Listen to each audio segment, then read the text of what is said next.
సిద్దిపేట గజ్వేల్ నియోజకవర్గంలోని ఇందిరమ్మ ఇల్లు మొట్టమొదటిగా పూర్తి చేసినట్లు సిద్దిపేట జిల్లా డీసీసీ అధ్యక్షులు తూముకుంట నర్సారెడ్డి అన్నారు. ఈ సందర్భంగా ఆయన మాట్లాడుతూ ఇందిరమ్మ రాజ్యంలో కాంగ్రెస్ ప్రభుత్వంలో పేదింటి కళ సాకారమైందన్నారు. వీరితో పాటు Gajwel market committee chairman Vanteru Narender Reddy, Congress party Jagdevpur మండల అధ్యక్షులు రవీందర్ రెడ్డి, కాంగ్రెస్ పార్టీ లింగారెడ్డిపల్లి గ్రామ అధ్యక్షులు చిక్కుడు సుధాకర్, తాజా మాజీ ఎంపీటీసీ పర్వానా అయ్యూబ్ తదితరులు పాల్గొన్నారు.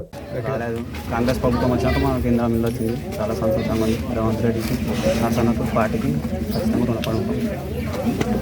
5 లక్షలు వచ్చినందుకే మేము ఇల్లు స్టార్ట్ చేసింది, లేకుండా స్టార్ట్ చేయకపోతున్నాం. ఇవి ఎంతో కొంత ఆసర అయినాయి. చాలా థ్యాంక్స్. లింగారెడ్డిపల్లి గ్రామంలో జగదేపూర్ మండలంలో మొట్టమొదటి ఇందిరమ్మ ఇల్లు గృహప్రవేశం చేసుకోవడం జరిగింది.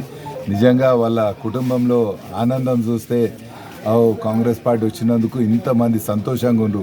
ఎందుకంటే మా ఎమ్మెల్యే 3 సార్లు గెలిచిండు, ముఖ్యమంత్రి 2 సార్లు అయిండు.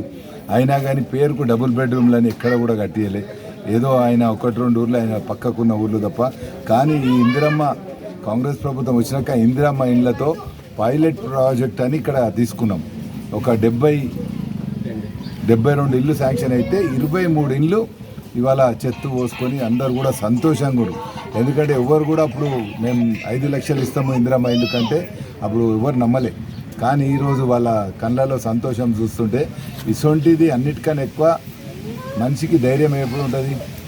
మా ఇందిరాగాంధీ చెప్తుండే ఏమని అప్పుడు ఒక స్లోగన్ ఉండే, కాదు అది ఏంది అని, మనిషికి కావాల్సింది అన్నిటికన్నా ముఖ్యం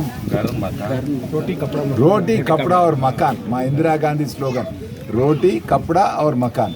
రోటీ కపడా వాళ్ళు ఎట్లనో అట్లా సంపాదించుకుంటారు, చేసుకుంటారు. కానీ మకాన్ అనేది కట్టుకోవాలి ఇల్లు అంటే వాళ్ళకి ఎవరో ఆసరు ఉండాలి, ప్రభుత్వం ఆసరు కావాలి ఆలోచనతో ఇందిరాగాంధీ పేరు మీద ఇవాళ ఇందిరమ్మ ఇళ్ళని పెట్టుకొని వాళ్ళకి ఆసరైన. కానీ ఇట్లా ప్రతి గ్రామంలో కూడా గజ్వేల్ తాలూకాలనే కాదు, సిద్దిపేట జిల్లాలనే కాదు, మన రాష్ట్రంలో కూడా ఇందిరమ్మ